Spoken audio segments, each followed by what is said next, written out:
A lot of these women have so much experience. There's women in our network who are retired as teachers and doctors and real estate agents and scientists and artists and computer specialists and all of the skills that you need to have to make community, to make friends, to network, to organize projects and timelines. They bring all that. You don't forget that, when you retire, you still have all of those skills. And we are so lucky that they find Great Old Broads for Wilderness to be a place where those skills can be put to good use, a place where their contributions are not only warmly welcomed, but essential, like the foundation. It's a movement.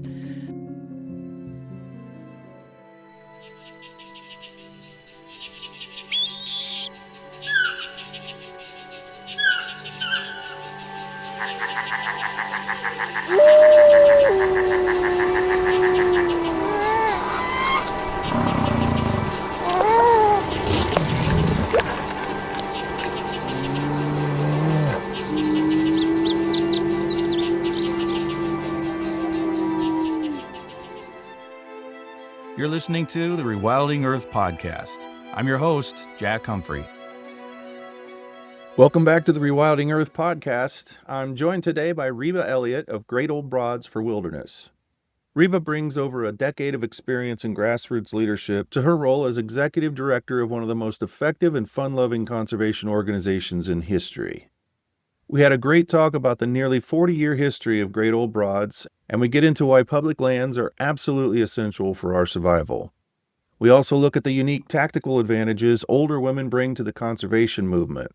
They're some of the most consistent voters out there. They have decades of professional experience, and as Reba points out, they have a remarkable ability to be underestimated by their opponents right up until they win a policy fight.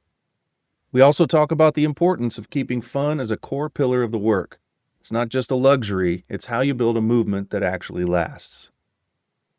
Reba, thanks for joining the Rewilding Earth podcast. Oh my gosh, thank you so much for having me. I'm so happy to be here.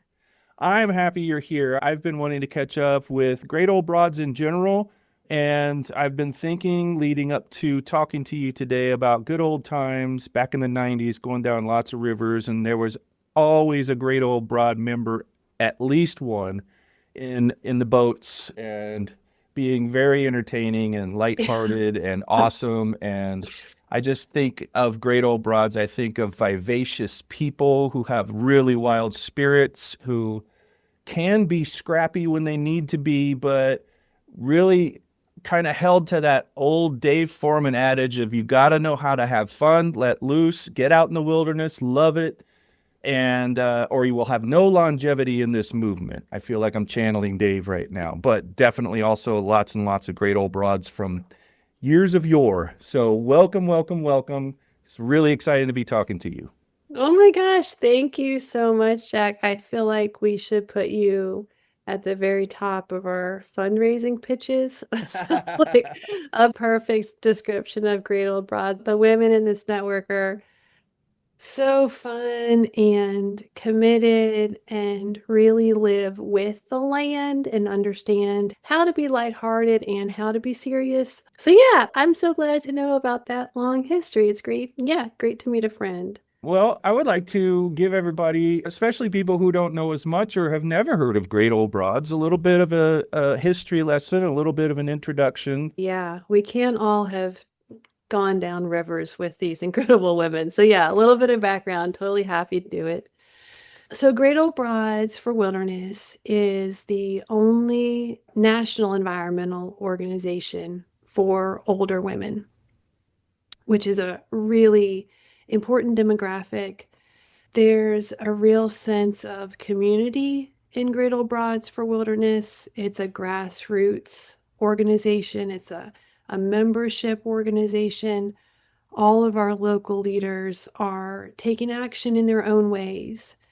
Great Old Broads for Wilderness has about a 40-year history, so definitely a lot of miles under its feet.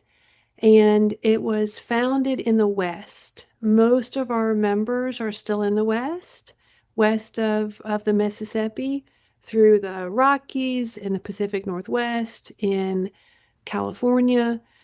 We do also have some members in the local chapters that they're organized in, increasingly in the east of the Mississippi, some in the Northeast and some in the South, where I'm from. I remember that thing about having Great Old Broads somewhere, everywhere. Wilderness conferences. I don't know how big the membership was back in the 90s and early 2000s, but literally it wasn't just the boats. It wasn't just on the rivers. There was Great Old Broad representation in almost every organization that I worked with. So either the organization was really good, like a pufferfish of looking bigger and more threatening than it actually was in numbers, or it really has always had really good numbers, or maybe a cross between the two. But I felt like the presence was always felt everywhere I went, practically. Yeah, I don't think it's so much the pufferfish. If anything, we're more loving than we look instead of scarier than we look. But yeah, oh my gosh, it's so, the number of women in this network who are serving in partner coalitions and leading local events and local campaigns, it feels like a kind of whirlwind of activity from all of these people who are so active and smart and just contributing in all of the ways that make sense for them. And I'll tell you a little story. I was reaching out to somebody that I met in a completely different context. And, she said, "Where do you work?" And I said, "Great Old Broads for Wilderness." And she said, "Oh my goodness. When I was at the Sierra Club Legal Defense Fund 30 years ago, I represented Great Old Broads for Wilderness in a lawsuit to stop drilling for oil near Arches National Park." And she sent me a picture of the t-shirt that she still had from 30 years ago. And yeah, just like you're saying, it's incredible the kind of flowers that bloom when you have all of these little seeds planted from so many of these local leaders.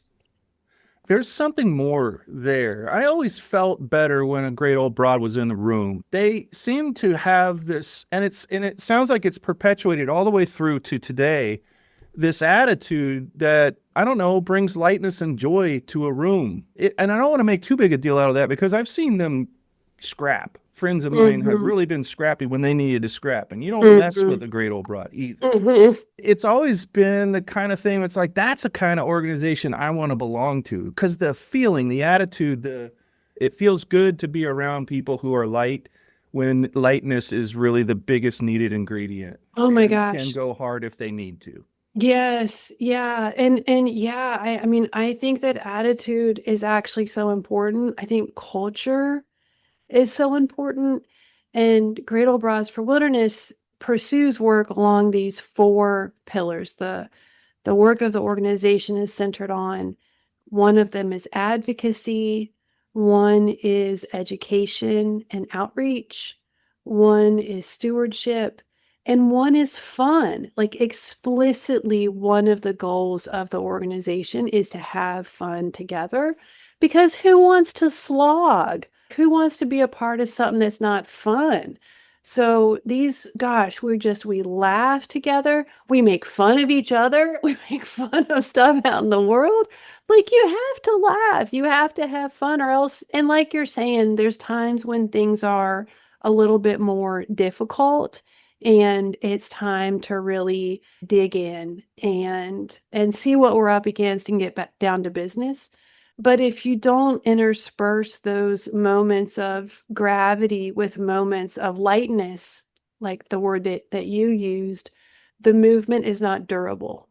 And that culture of fun and being your whole self, like as selves, we're, all of us are funny to some extent. I think that that's one of the reasons why the movement has been going on for as long as it has, why it's persisted over all these decades. I started a short-lived group called Great Old Slogs for Wilderness, and I had to close it down after a week. Nobody joined. Everybody thought it was a terrible idea. So I'm not ashamed to admit it. It's been 20 some years now, so hardly anyone noticed. Well, thank you for confessing. I take your confidence to heart. I'm glad that we could share it in this confidential space that no one else will Nobody's overhear. listening. It's Nobody's okay. listening. I feel safe to say to just you, that's what happened. Cool. Okay, so big question. Getting lost in a lot of the crazy turmoil that is politics today, conservation today, most conservation going toward putting out fires, raging Mm-hmm. fires all over the place.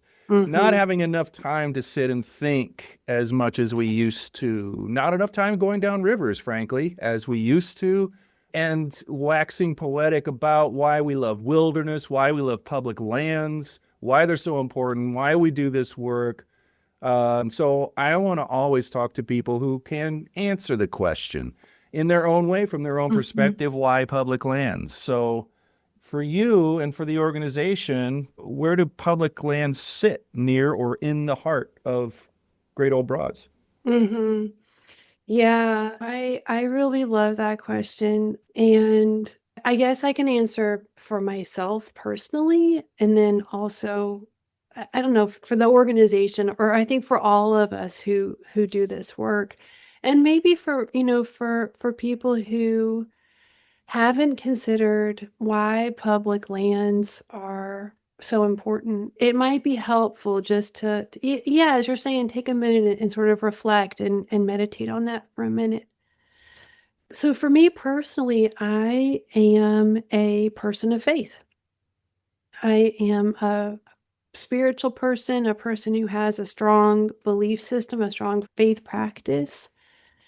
And one of the ideas, one of the concepts from my faith that I most rely on is this idea that everything is connected, that we humans are part of a greater system, that we are woven into it, it's woven into us, we rely on it, it relies on us, that we're not apart from the rest of creation, but we stand with it.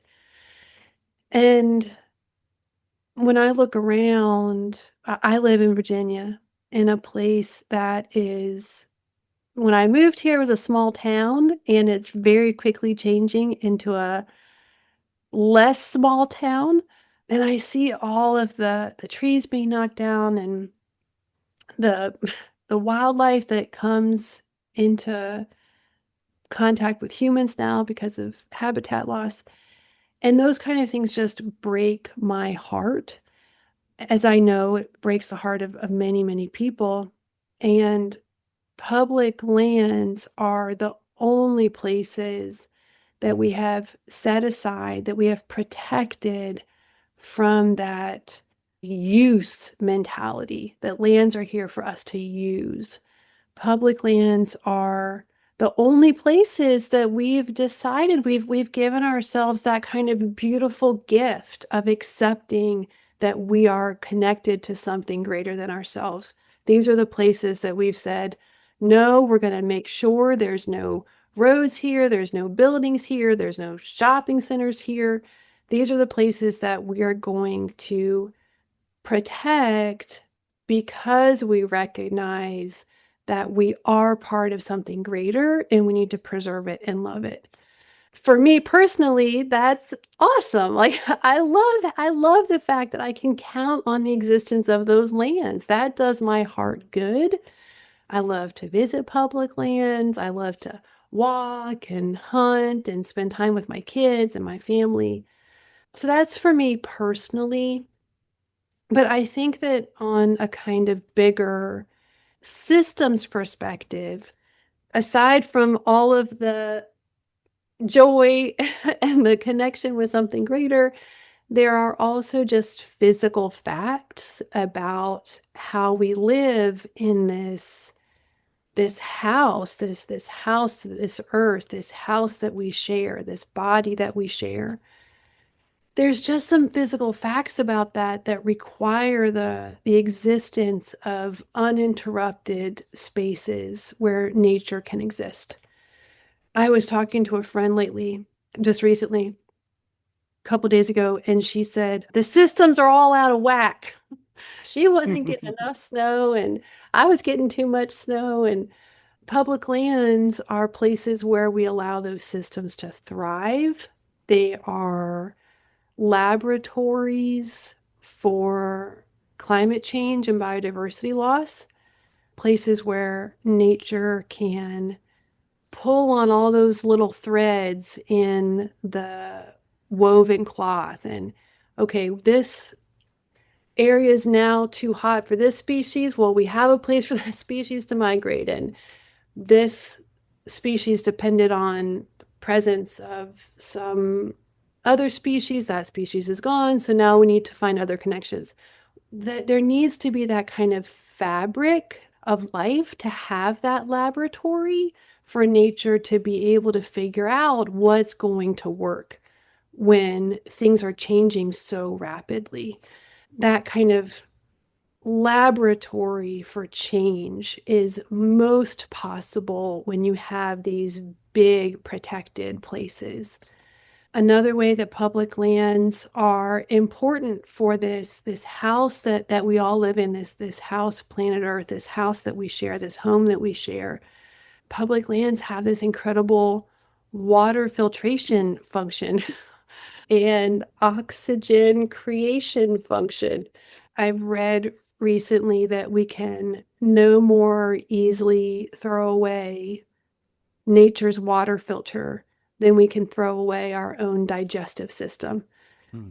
And that it makes sense. Like, of course, there's water that's filtering through all kinds of plants and rocks and soil, and having all this cleaning and storage and being available when we need it and put away when maybe it's not quite the right moment. Of course, we need that kind of nature's water filter. Of course, we need to have oxygen produced for us and soil produced. And those things are most possible when you have those places set aside that you acknowledge, okay, we're going to stop the use mentality and acknowledge that we're part of something greater. Public lands are these kinds of arcs of biodiversity, places where biodiversity is protected and saved. We're going to need it. There was a study I think it was in Nature, that found that protected places harbor something like 20% of all vertebrate species. Those are species we count on. Those are species that we need to survive, and to have those places where they can be protected for the long term is so important. Yeah, just overall having those kinds of everything is connected, having all of the connections between all of the living beings, all of the systems that they support and that support them, having these places that we have identified as a culture, as people, they need to exist on their own. They need to do their own thing. They need to regulate themselves in their own way. Those are things that we count on because we are part of this bigger web of life. And to make the decision as a society, there's a boundary around which that use mentality cannot enter. We're going to use nature for shopping malls and IKEA furniture and whatever else it might be. Do that up to a point, but past here, no more. That's just a beautiful idea that I love as a person and that we all need as a people. Well said. Earlier, you said about how species need to move around when needed for resources, for climate reasons, for all the reasons that species have always moved around. Mm-hmm. And then I thought about how we, with our short little 80-year lifespan, and absolutely, unless you're a geologist, or a historian, Mhm. we have no clue how we actually fit into the fabric of everything. Mhm. Obviously, I think you could come from another planet and look at us and in 5 seconds determine that the human race has no freaking idea what it's doing here. And one of the ways I was thinking of when you said that was we pick farmland and places for malls and things like that as this is land that's not being used. And then you Mhm. said about the filtration in storage, like because a piece of land in Indiana was not currently being used apparently by nature. I don't know how you're supposed to tell that if you have no ecological understanding of what's going on, but that was the excuse. I'm going to make a field out of this. We're going to grow food.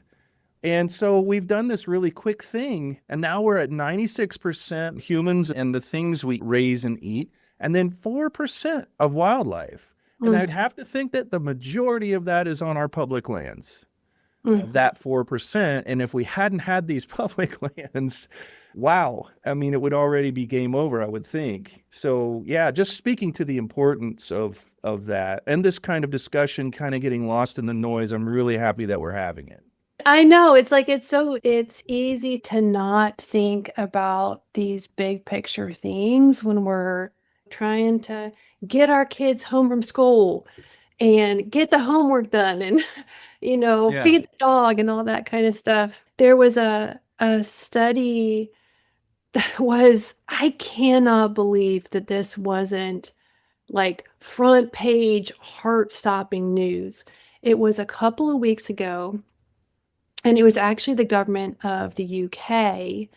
They put out this study on how biodiversity loss and ecosystem collapse would affect national security or will affect national security.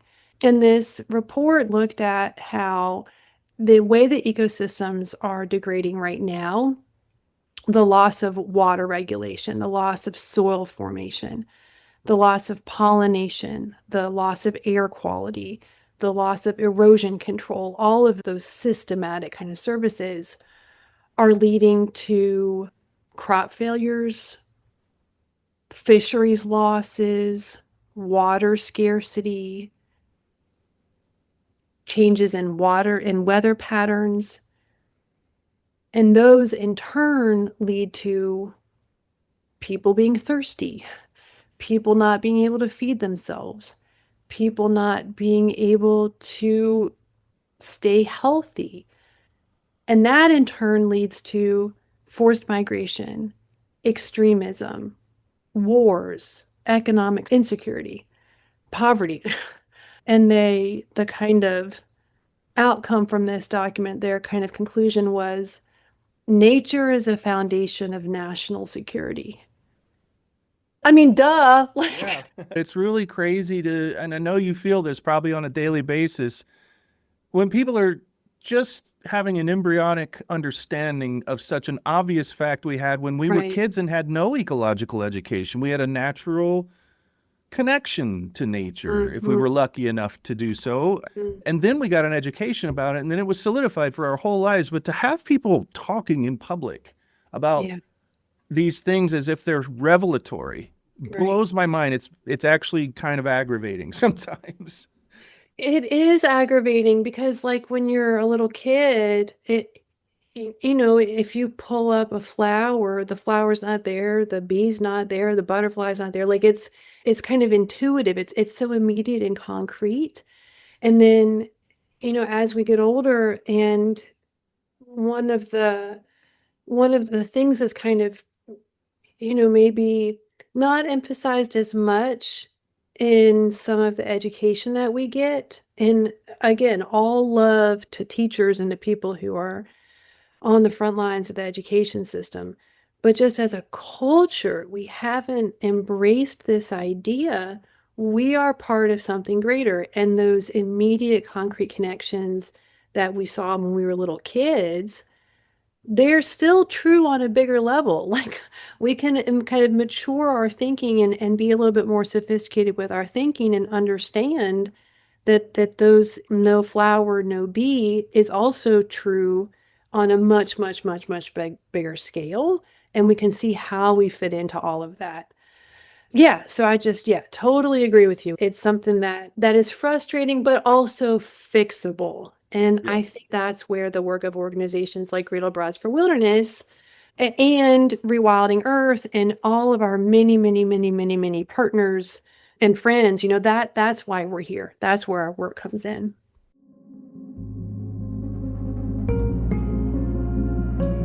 We talk a lot on this show about the long game, the decades of work it takes to protect a landscape or bring a species back. Keeping this podcast on the air and growing is part of that long game. We don't have a giant corporate machine behind us. We rely on people like you who understand that these stories and deep dives into rewilding strategy are essential for the movement. If you find value in these conversations, please consider supporting the show. Your contributions directly fund the production and help us reach more people with the message that a wilder world is possible. Head over to rewilding.org/donate. Every bit helps us reach a wider global audience.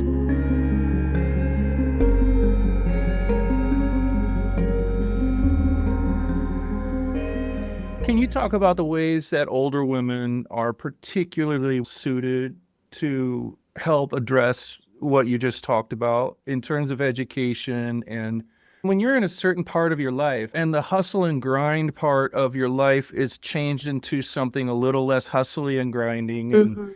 I would imagine that gives you some sort of a leg up and makes somebody 40 years ago want to start a group called Great Old Broads. Yeah. Yeah. Yeah, it's kind of funny. The way the organization started is that there was this proposal in Congress to build roads in wilderness so that old people could get around. And this group of older women said, no, no, not in our name. Yeah, I think that, yeah, what you're saying about the kind of time that people might have, I think is really true. I've had the chance to get to know over the last little while some of the women in our network, and they are passionate. Oh my golly goodness. What you were saying about getting gritty when they need to, so true. They have a heart. And my mom is in the demographic of Great Old Bras for Wilderness.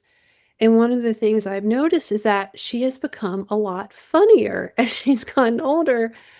And I kind of asked her about it one day, and she said, you know what? I just don't care anymore. I'm gonna do what I want. I was like, well, that Yeah. seems like a great way of getting older. So the older women in our network, they've kind of flung off some of those constraints that women have, whether it's expectations or family commitments or whatever it is. They're really passionate. They know what they want. They know how to get things done. A lot of these women have so much experience. There's women in our network who are retired as teachers and doctors and real estate agents and scientists and artists and computer specialists and all of the skills that you need to have to make community, to make friends, to network, to organize projects and timelines. They bring all that. You don't forget that, when you retire, you still have all of those skills. And we are so lucky that they find Great Old Bras for Wilderness to be a place where those skills can be put to good use, a place where their contributions are not only warmly welcomed, but essential, like the foundation. It's a movement. So I guess it gives me hope as like an aspiring older woman, like not yet in retirement age.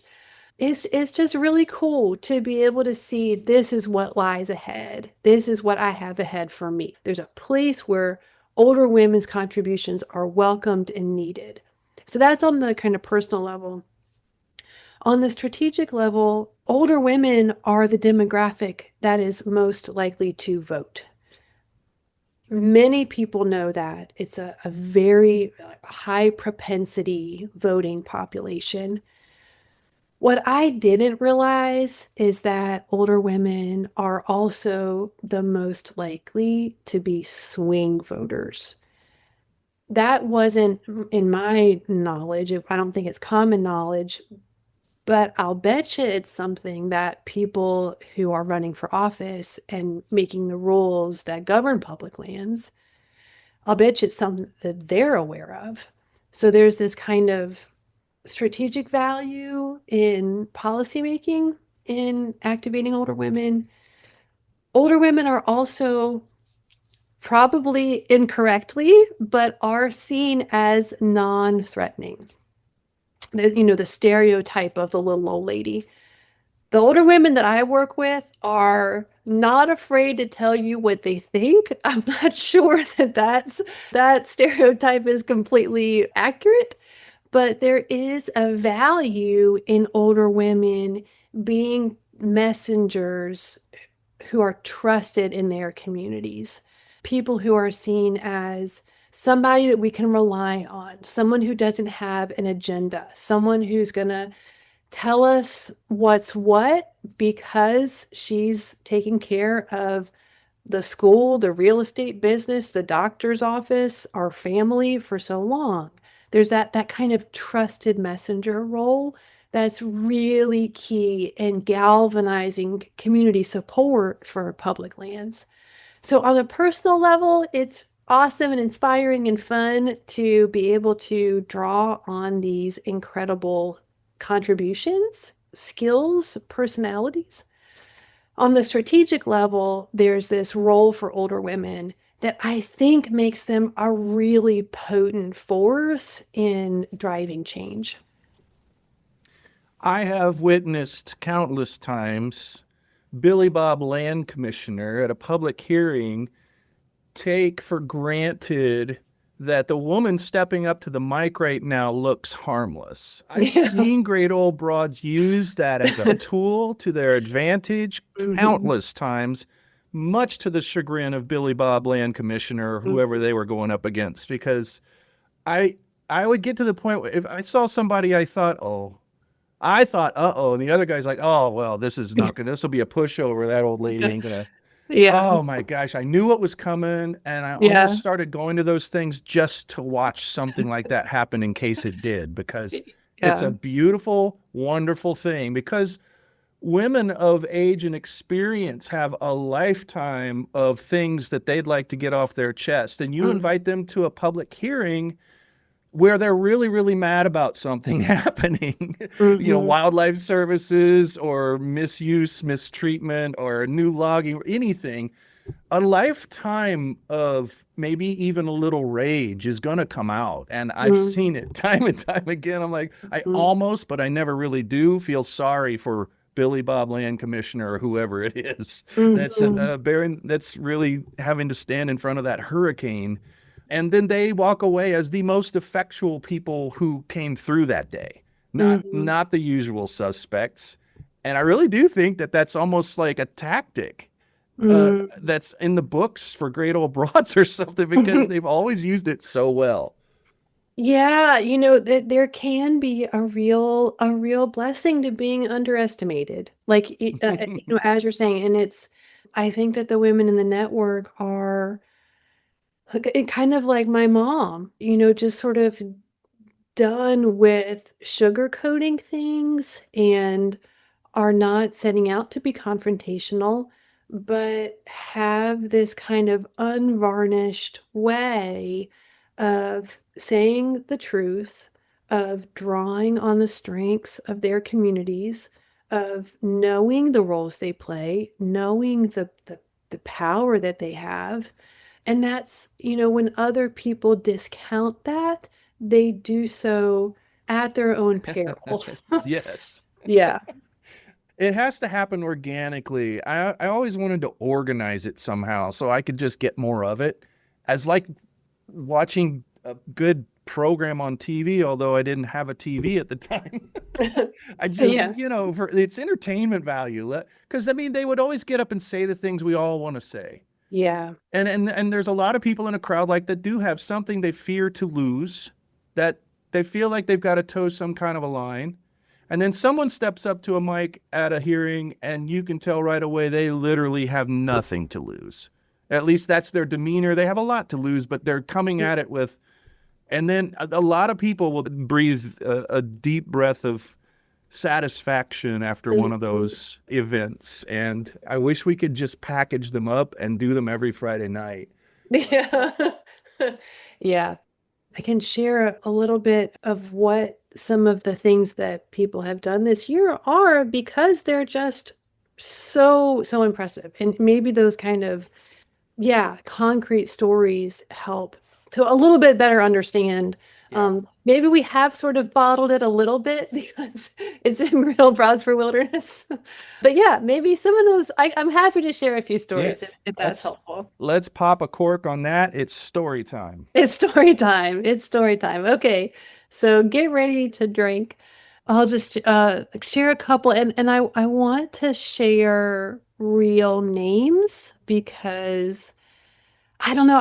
I'm so happy to talk with you, Jack, and I'm also conscious of the fact that it's only my voice, and we are a grassroots movement. So I'm just going to say some names, and of course can't say every name, but we'll just bring those women's spirits in here a little bit.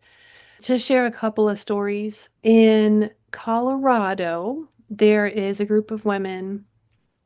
Some of them are Robin, Christian, and Peggy, and they have been monitoring bighorn sheep. They want to make sure that the domesticated sheep are separate from the bighorn sheep so that diseases can't spread and that the bighorns are protected. And in the last year, they brought a group of over 20 volunteers together. They surveyed 184 miles.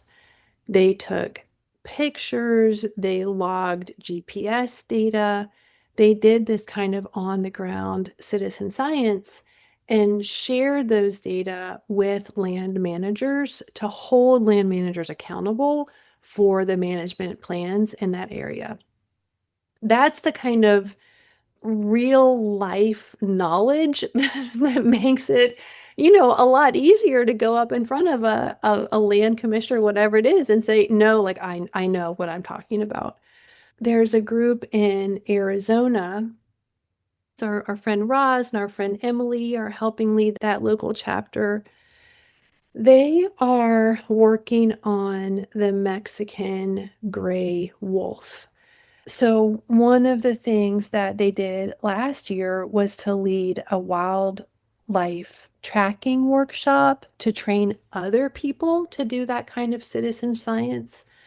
And they're really working on USFS guidelines that they believe that the USFS is not kind of following its own advice, and that there really need to be these 3 populations of the Mexican gray wolf. In case of a catastrophe in one, you need to have these 3 separate populations.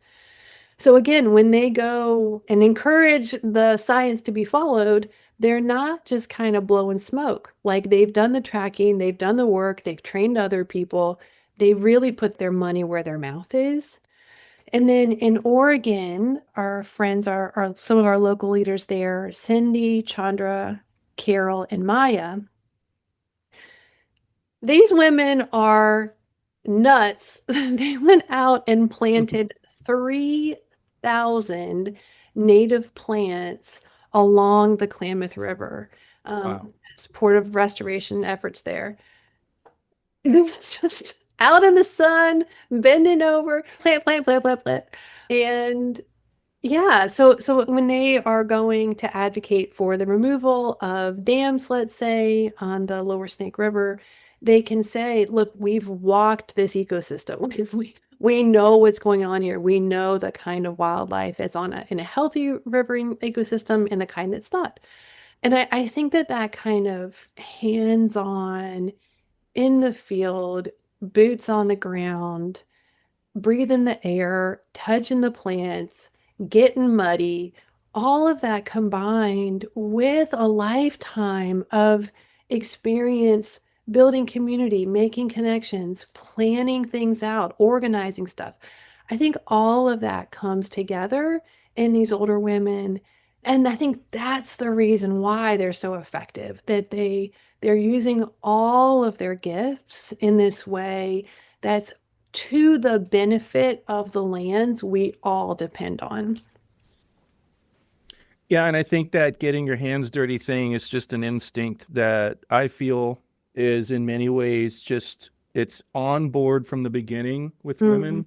I just think of my own mom, the way that she approached things, and she really had an appreciation of nature in a way that I just have always admired. I've just always had a really deep respect and admiration for that. When you were saying that, I'm picturing them actually planting, and I've always tried to figure out what people are thinking when they're doing the on the ground work. And I've caught many a face just not in another world, in this very world, in this very moment, having a moment. And I've seen that with women a million more times than with men. It's just there's a quality that I think every man who's observant would definitely agree. And then that's how you do go back into the policy world and kick butt. You know. And Dave Foreman always said that you got to get out there and you got to do the work and see the places and feel the river and all of that. If you're going to have any amount of effectiveness back in the policy world. So I've always had a really great admiration. That's why one of the reasons I love Great Old Broads, because they always just bring that home. You know, that there's something deep here. It's not always about petitions, and it's not always just reacting to headlines and not having anything more material to bring to the game. And they always bring their A game. Yeah. Oh my gosh, your mom sounds like a really cool lady. First of all, like, yeah, there must be a reason, Jack, why you got into this kind of work. And yeah, kudos to your mom, kudos to any of the elders who helped you along the way. But yeah, I was just reading this report from this group called Daughters for Earth, which is a network of women environmentalists. And one of the things that they said in their report is that women, when they think about impact, tend to count the things that you can count. How many trees did you plant and how many wolves did you move and whatever. But women also tend to think of feelings as being a form of impact. How did you make people feel? How likely are they to stay involved for the long term? How meaningful was putting that little acorn into the ground or whatever? Like, what kind of moment did you have? And I don't know. I don't know what men are, what women are, but it's interesting what you're saying is what this other group has also, I guess, empirically observed. So there might be some truth to it. There might be some truth to that, Jack. Is the year ahead got any, does it have any highlights that you'd like to put out there? Any work that you're looking forward to, or others are really, really looking forward to? Yeah, there are this year a bunch of local events that are being organized on the ground by our local chapters. And online events will have some online trainings in subjects that people are pretty interested in. These trainings are based on what we've heard from our members and partners and people in the community. So we'll have a training on grassroots organizing for conservation. What are the basics? What are the nuts and bolts? How do you get started? How do you keep going? How do you connect with these beautiful places that we love? So that grassroots organizing 101 is one of the trainings that we'll be putting on online. Anyone is free to come.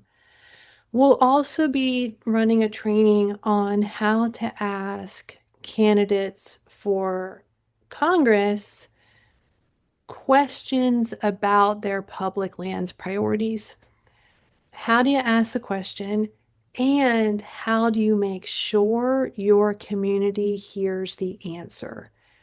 We're a 501c3. We don't work for or against any candidates, but it's really important that our communities hear the kind of directions all candidates are going in. Then we're also holding an event every month. We have once a month a lunch and learn, and that's our place to really showcase members' expertise. We're a grassroots organization, There's a wealth of experience here. So once a month, something new that just kind of bubbles up from our membership. This month, it'll be the Congressional Review Act. How is it being used or misused? Later on in the year, we'll have how you can bring art into your appreciation of nature in order to change the hearts and minds of people around you. We'll have a session on how to do that hands-on citizen science that holds decision makers accountable. So there's a ton of online stuff happening that everybody is welcome to join, in addition to those local events on the ground. Yeah, and I'm sure that this has happened before.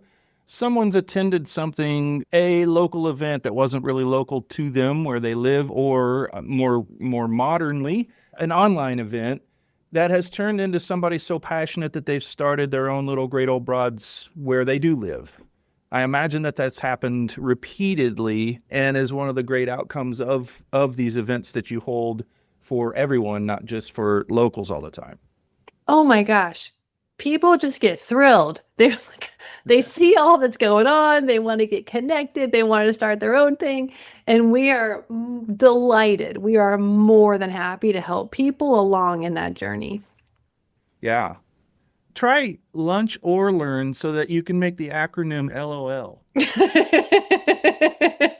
Because some people might want to skip the lunch and just learn. I don't know. Just bring that up to the board and let me know how it goes. Yeah, come and eat lunch, but don't learn a thing. Right. Lunch or learn. You can't do both. You should. You're right. We should do that next month. Well, next month we'll do the LOL. Well, like I said earlier, everybody can find tons of extra credit. We always have extra credit at the end of every episode. And Reba talked today about very specific things that you might not have had a pen on you or any way to take a note, but do not worry, because you can go to the episode page, rewilding.org/pod, and find it in extra credit. All the resources on the Great Old Broads website and other things that I think Reba might send me specifically for answering some of the questions in this episode. And Reba, this is really fun. I feel like we should talk to Great Old Broads once a month. We would love that. We would love that, Jack. And thank you to you and to all the people at Rewilding Earth. It's such a fantastic partner of ours for such a long time, and just so grateful to be part of this community. Thank you for kind of opening the door and welcoming us in. Oh my gosh, you guys have to be. You would have banged the door in anyway. So we just thought, let's save the door and the hinges and open it for them, because they're coming in whether we like it or not. And we like it. Yeah, well, we like it too. Thank you for having me, Jack. I appreciate it.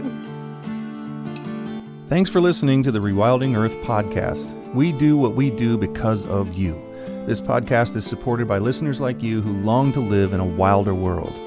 Please consider donating at rewilding.org and subscribe to our weekly news and article digest while you're there.